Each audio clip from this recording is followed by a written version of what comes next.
रक्षा मंत्री राजनाथ सिंह ने बिहार के बथनाहा विधानसभा क्षेत्र में जनसभा को संबोधित किया।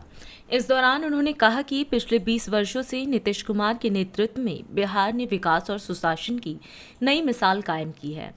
राजनाथ सिंह ने मुख्यमंत्री नीतीश कुमार के बेदाग रिकॉर्ड की सराहना करते हुए कहा कि उन पर कभी भ्रष्टाचार का कोई आरोप नहीं लगा। उन्होंने कहा कि अगर किसी ने बिहार को प्रगतिशील और विकसित राज्य बनाने के लिए काम किया है तो वे नीतीश कुमार हैं। आप लोगों ने इस बिहार राज्य में आरजेडी की सरकार को भी काम करते हुए देखा है और अब आप लोग पिछले 20 वर्षों से नीतीश कुमार जी के नेतृत्व में काम करती हुई सरकार को देख रहे हैं। मैं समझता हूं कि सभी हमारी इस बात से सहमत होंगे। कोई कह सकता है कि नीतीश कुमार जी के शासनकाल में काम अधिक हुआ, थोड़ा और हो गया होता तो ज्यादा अच्छा था,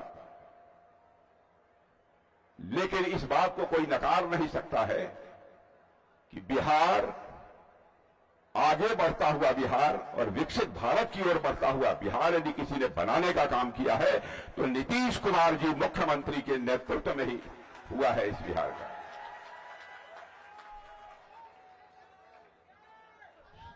मेरे बहनों भाइयों, सामान्यतः किसी नेता के ऊपर राजनीतिक क्षेत्र में काम करते हुए राजनीतिक जीवन में कोई न कोई भ्रष्टाचार के आरोप लग जाते हैं, लेकिन मैं दावे के साथ कह सकता हूं कि हमारे नीतीश कुमार के दामन के ऊपर 20 वर्षों में भले ही उनका कोई विरोधी क्यों न रहा हो, उंगली उठाकर नहीं कह सकता कि उनके दामन पर कोई भ्रष्टाचार की दाग लगी हुई है।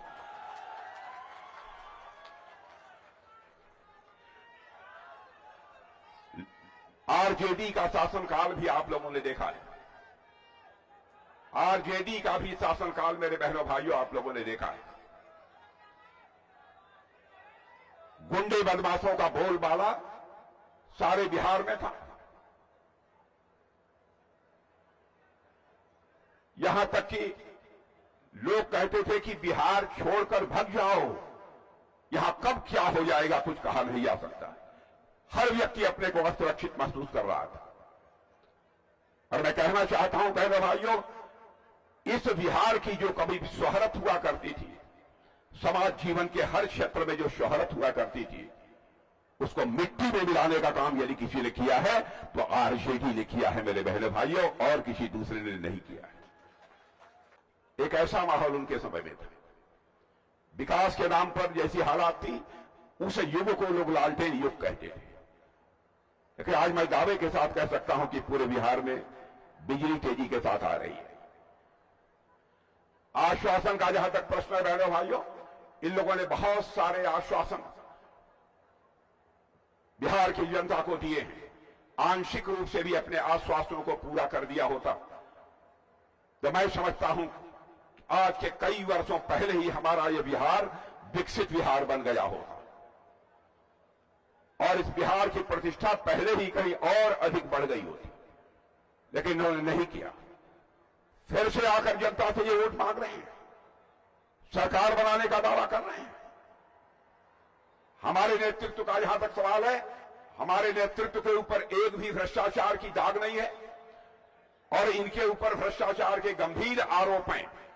यहां तक कि आरोपों के कारण इन लोगों को जेल की हवा खानी पड़ी है और कब कौन जेल में चला जाए इस बात की कोई गारंटी नहीं। क्या इससे बिहार की प्रतिष्ठा बढ़ी है? क्या इससे बिहार की इज्जत बढ़ी है?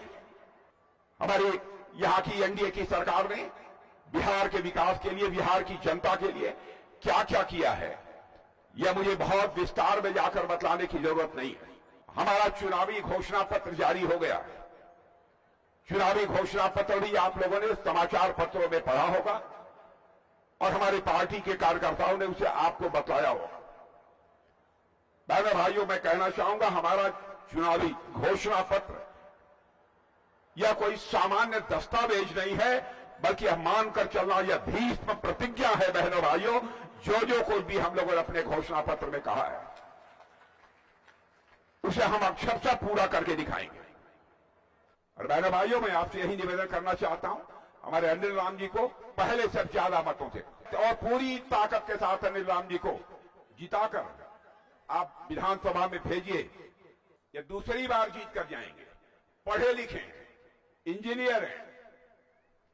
अब आप समझिए, अनुसूचित वर्ग से आते हैं, जीत कर जाएंगे, आपका आशीर्वाद रहेगा तो आपका बेटा कुछ और भी बनकर आए, आप लोगों के बीच आएगा। राष्ट्रीय